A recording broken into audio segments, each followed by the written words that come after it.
Cher honorable Fanfa Sido, cher honorable du groupe Parlement debout. Na kolanda discussion na groupe entre honorable Claude Kabeya et honorable Sido.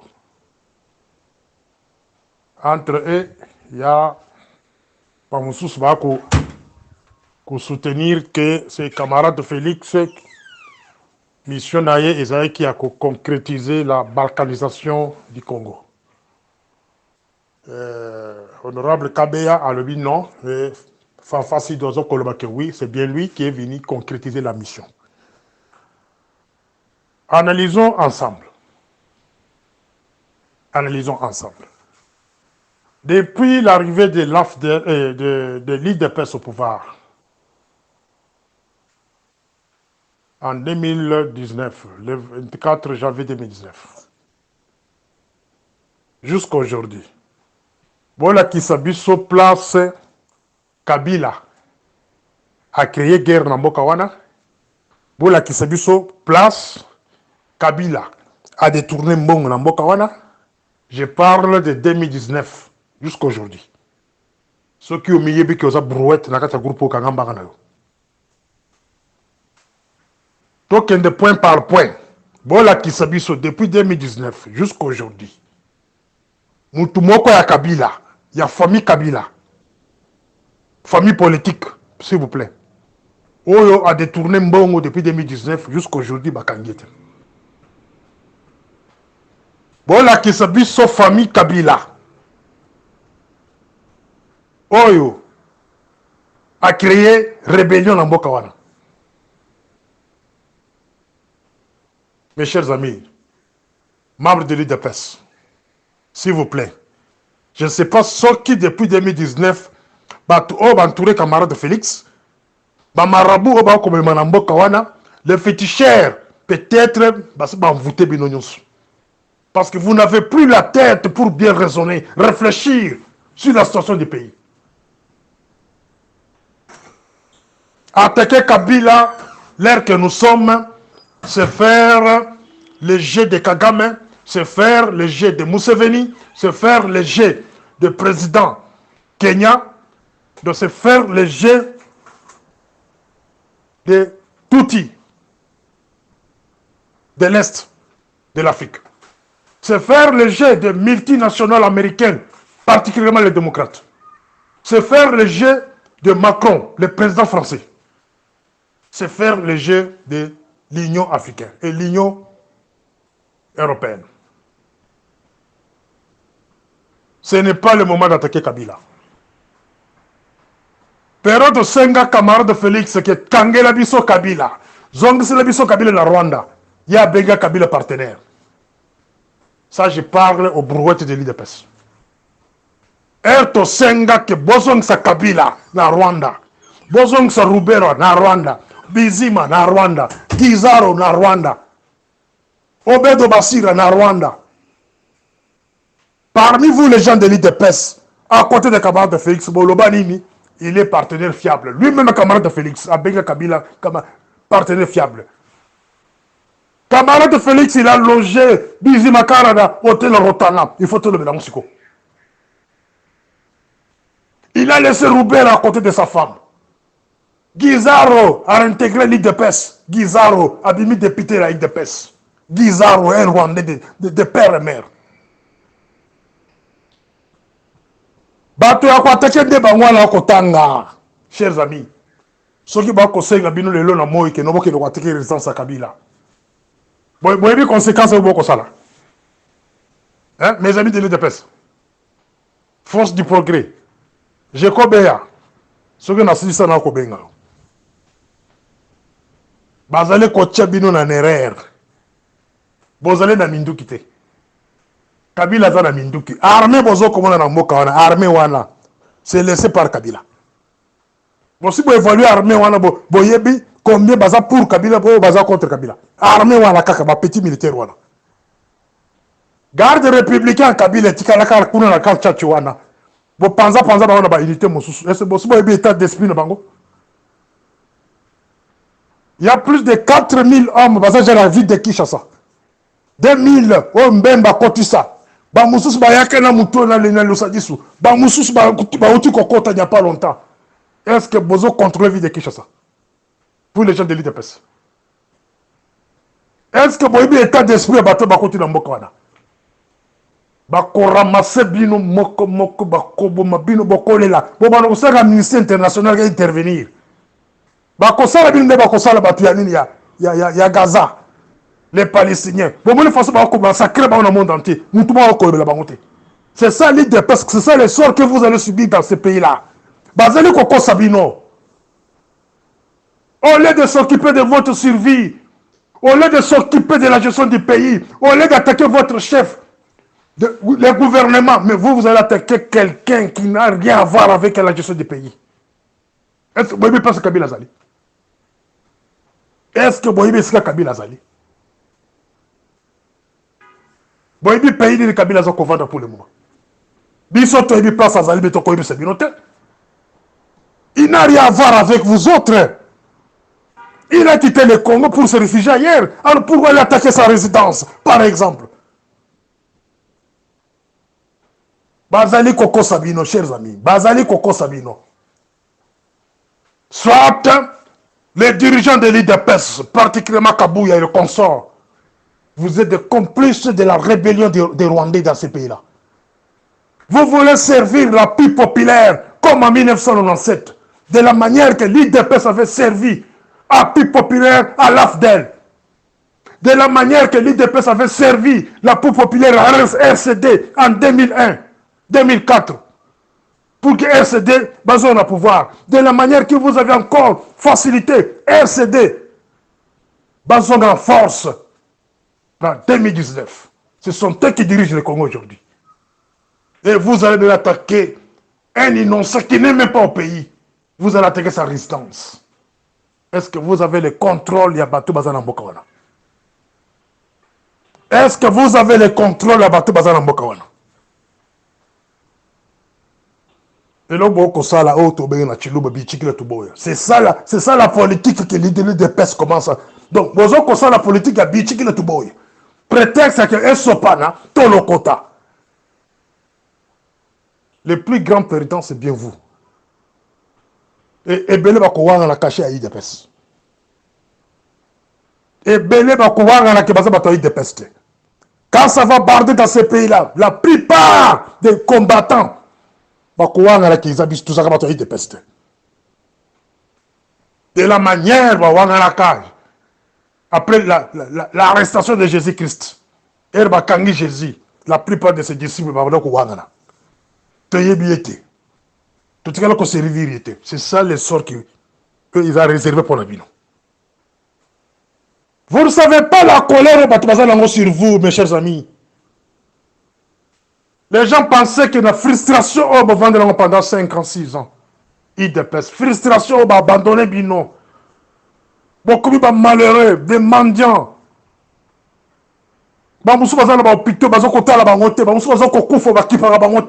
Les gens pensaient que peut-être pourquoi attaquer pendant les 5 ans. Les gens pensaient ainsi. Même moi, je pensais que même quand vous allez commencer à chasser Kabouya, vous pouvez vous retourner contre Roubero, contre Bizima, contre Guizaro, contre tout il a qui entoure camarade Félix. Nous sommes camarade Félix en otage. Somba conscience. Le camarade Félix a aussi misala. Qu'on se vit tremplin pour que va détruire le Congo. Je pensais que vous, les militants de l'IDPS, vous attaquer Batouana. Camarade Félix l'a dit bien, la carte à France. Discours dans la France, c'était un non-événement. Vous manquez de communicateurs, de conseillers en communication. Vous manquez de stratèges autour de vous. Vous avez perdu votre temps dans Biloko Loba Kiwana. Il y a un peu qui a voté, mais Biloko Sony. Le Congo est déjà vendu pendant votre règne. L'Est du Congo est déjà parti. Le programme de retour des réfugiés, c'est ça même, la vente du Congo. Vous avez reconnu ça vous-même dans votre discours à Paris. Les retours de millions de soi-disant des réfugiés rwandais, ougandais et congolais qui étaient à l'Ouganda ou bien au Rwanda. Ce sont les bapayas. Yo moko reconnaître. Alors, biso ba réfugiés tous en Afrique du Sud, on sommes au-delà de 1 million. Nous aussi, nous demandons notre retour par force. Les réfugiés congolais basés en Zambie, nous demandons notre retour par force. Les réfugiés congolais basés à Brazza, nous demandons notre retour par force. Nous sommes au-delà de 20 millions de Congolais réfugiés, chassés par les Rwandais dans ces pays-là. Et la plupart vont chasser Bango pendant votre règne. Et ces gens-là travaillent avec vous. Baza la cabinet, moi, Sinayo. Mes chers amis de l'IDPS, faites attention. Bokozanga ici, Kimela Namboka wana. Bakomba sacré bino. Les droits de l'homme international n'existent plus. Les droits de l'homme international n'existent pas. Même la Congo wana. Tous vos likablo non sont là, il y a Kapiamba, il y a Bill Clinton, Banen, et Koufa. On va vous massacrer et Moutouma va kolobate. Crime de guerre, génocide, des arrêts sous-té, Balungula Yango. L'exemple est dans la Gaza. Israël tout, tue. L'exemple est dans l'Est à Congo. Baboumi plus de 15 millions. Moutouma va kolobate. Et le quoi les Koufa. C'est là où j'ai demandé aux gens de l'IDPS. Prenez-vous en charge. Attaquez les gens que j'ai toujours dénoncés. Vous attaquez le Bango. Ce que nous conseille la voter, les militaires. Oh, ils nous ont provoqué. Les militaires, ils nous ont provoqué. Prenez-vous en charge. Balaye Batou, oh non, c'est ton côté de nous, ma liste. Vous attaquez Batouana. Et la situation que change dans le Boko, il dépêche, vous en avez Minduki. Il dépêche, est-ce que vous en avez Minduki? Est-ce qu'on vous a formé? Bana Miki va qu'on former les bandes dans la garde républicaine. Est-ce que vous avez une tactique de guerre? Dans l'endurance. Ceux qui guerrent, ça fait 3 jours dans le Boko, pendant 5 jours, dans la ville de Kinshasa, là-bas, au Koka. Au Katissa, au Somaï. Félix, c'est aux 1000 km, il y a un problème. La ville de Kinshasa, qu'on ne vous trompe pas. Il ne faut pas laisser les gens de l'île de paix de force du progrès qui ont provoqué Batou Kabila. Ce n'est pas une bonne idée. Bako kanga na maboko na mboka wana ba militaire na Kabila tika wana bazaka pour yote. Bako sa yote. Ceux qui 40 000 militaires Kabila tika na mboka wana bazaka pour yote. Ceux qui bato renseignement militaire ba yebi saka yote hein. Tika ngala lobela yo. Ces militaires là bazaka pour yote. Baninga na bango ba otipe libanda pe bazaja na mboka wana bazaka pour yote. Provoquer Kabila, ces gens-là savent où trouver les Minduki. Depuis la munition, ils placent les alliés. Ils savent comment attaquer ces Rwandais qui sont dans ces pays-là. Et puis ces pays-là sera considéré comme Yémen, sera considéré comme la Libye.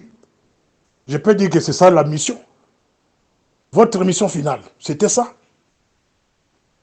Quand il y a des Katia Kiolela et puis au Kimina Yokei. Toboyi, ceux qui ont montré que Lembi, camarade de Félix, abandonne le pouvoir. Ça, c'est un conseil d'un ami et frère. Ceux qui ont montré que Lembi, Kanabi Sakanayo, abandonne le pouvoir, qui a mis au pouvoir, bien souvent, élu et l'autre au salon. Please, qu'on provoque Kabila, te, na batunaye, au Batika Nambo Kawana, baya kosala oyo, to bengi na droit, légitime défense. Parce que rien ne justifie l'attaque de Kabila dans le moment où vous allez. Rien. Et là, comment vous justifiez le droit d'attaquer la résistance à Kabila? Il faut attaquer les résistances à Bato Bayibi Mbongo. Votre frère qui était au ministère des Finances, Kazadi, Nicolas, c'est celui-là qu'on peut attaquer. Massango, au niveau de la Banque centrale, c'est là qu'on peut arrêter. Kabouya, il a vendu des postes à corrompre Batou. Dans moi, ma casse, 2 Batou, il faut attaquer. Batou va fragiliser le service à sécurité. Par exemple, votre propre épouse sont des gens pareils qu'il faut attaquer. Vous avez fragilisé le service de sécurité, vous avez fragilisé l'armée, Vous avez créé la guerre vous-même. Mais aujourd'hui, vous voulez encore aller chercher Kabila, sa résidence, tout ça pourquoi? Et vous allez gagner quoi après avoir arrêté Kabila? Si vous autres, les gens de l'IDPS, après avoir arrêté Kabila, après avoir tué Kabila, est-ce que Kopé Sebino Misala? Est-ce que Kopé Sebino Misala? Attaquer la résidence de Kabila aujourd'hui ou sa femme, est-ce que ça va vous donner la paix? Ça va cesser la guerre de l'Est? Ou bien, automatiquement, quand vous changez, libre. Non! On vous manipule, chers amis de l'IDPS. Pour force du progrès, vous allez comment manipuler Bino. Dans le bas de Bino, que cette histoire de Kabila et de Kabouya, il y a quelque chose caché derrière. Voilà, mais aujourd'hui, ils ont comment on appelle les. La seigne la Bino, mobilisation de Bino, est à la faible. Bozonga la banda pour la Bino. Cessez de provoquer les gens. Parce que ceux qui vont provoquer, et là, nous devons espérer que moi, je coopère la mboka pour que Nanga Kota et Kosimbate, les vrais Congolais vont vous arrêter tous là-bas. Et la plupart seront massacrés. Voilà.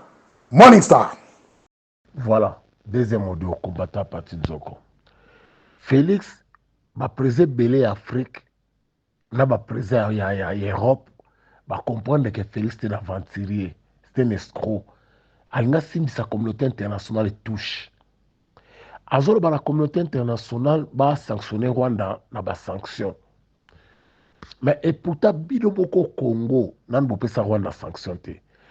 Ambassadeur na bino na Rwanda asalaka. Ba frontière na bino eza poelele. Mais bino moko nanu bozo sanctionner Rwanda te, mais bozo senga biso to sanctionner Rwanda ndenge nini. Toko bandango ndenge nini. Bino mo bakolo likambo. Bolakisa nanu volonté wana nanu. Bongo biso to akolanda. Bino mo boza la volonté wana te. Ba yo comprendre que non ce type il est frappeur.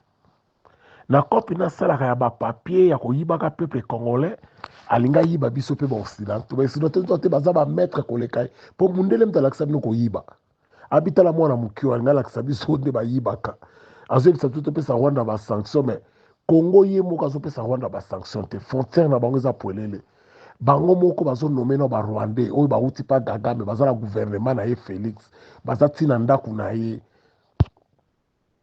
Afrique du Sud a autant ko sanctionner Israël na ba problème ya Palestine a même Israël ti na justice pas longi pas au moment palestinien.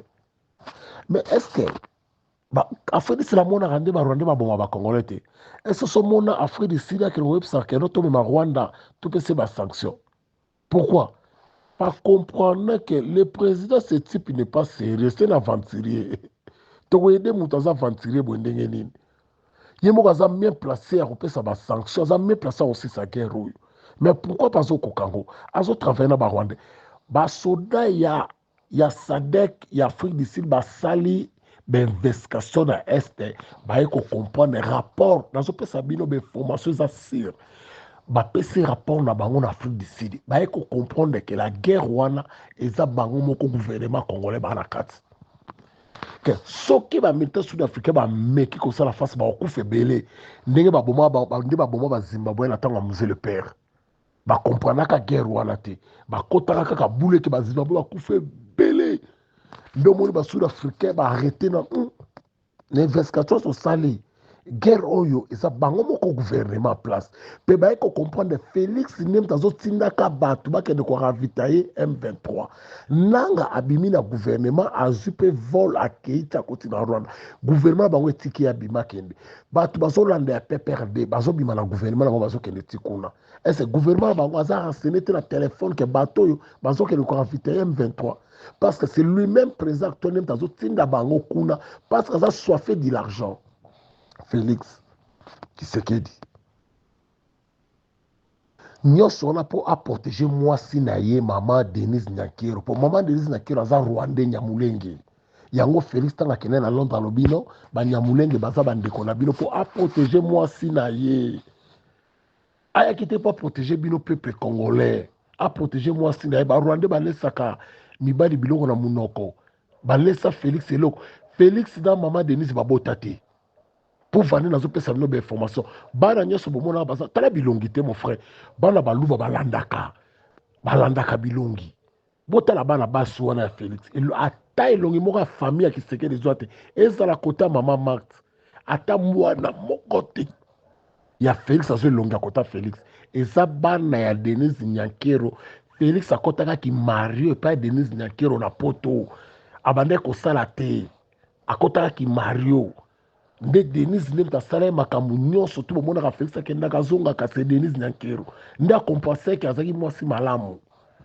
Félix azalaki mobali ya bachel talaka moto abota mama Antoni akenda mama ya Antoni oyo auti kobundisa représente ya aner na aéroport parce que Tony aza na mwasi na ye aza belge alungwe banda Belgique ti na Congo sa visa alors bato ya aner batelemisi ye mais comment mama ekokota wa sa visa Tony alandi numéro 1 ya aner ya aéroport abandi kobeta ye kokata ye bilamba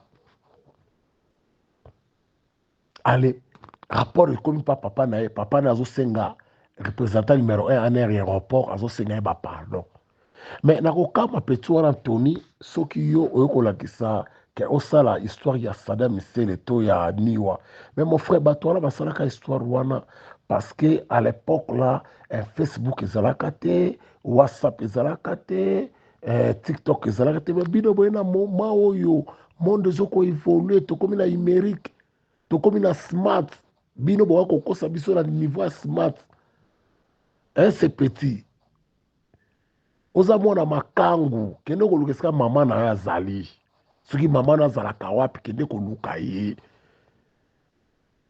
koluka ye yango bomonaka meme Denise na mama Marthe nano bakutana te bolakisa ata foto moko ya Denise na mama Marthe bapesa mbote parce que balingaka Félix te na Denise Nyankero meme Kisekedi alingaka ye te abi komo okozwa Rwandais okoma ote papa eza bolingo bana nyonso bomonaka wana eza bana oyo Denise autala bao Denise aza Rwandais Félix aza pouvoir mpona koprotéger barwandais nike bino bacongolais nde omoni baprésident to Afrique bapesa ye mokongo bolobaki awa papa na ye alakisa soki nini alakisa bato nini diplomatie abombela mwana na ye siko diplomatie yango atamboli abebisi mbongo ya leta atamboli esimbi te akomi koyoka soni akekuta na bamoloke na ye na bapays mosusu mpo bakomprendre aza aventurier Angola omoni Angola alembeli makambo ya Congo alembi yango ayo comprendre bakongolais bango bazalaka na baventure yoka so baloba yango oka Angola alobela so makongo to Ethiopia esoki place ya ndako ya SADC ya Union Africaine ezalaka yo boni balobela yango lisusu combattant parti nzoko